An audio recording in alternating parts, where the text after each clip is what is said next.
Agad.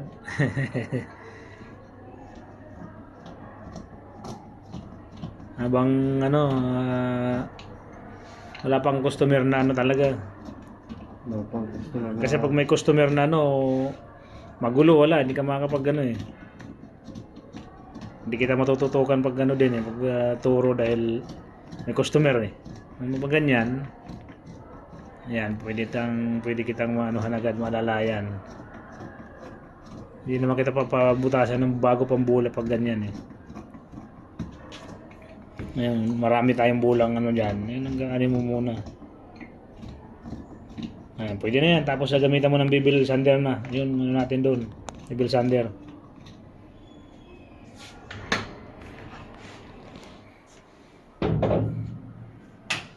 Ayan, tapos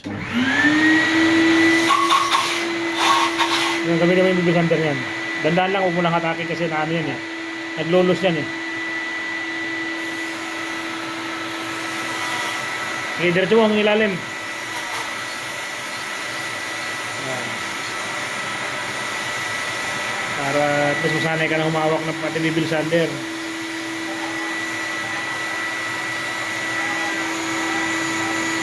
Dandaan lang para hindi masyado ano. Tapos ipil mo lang agad. Pag ano lang naman yan, parang pino yung babaw eh.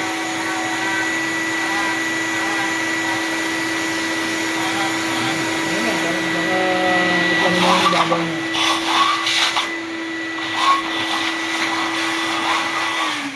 Tapos yung ano din, yung topping, yung sa finger din, ano mo lang, i-bill mo rin. Kasi matalas to eh.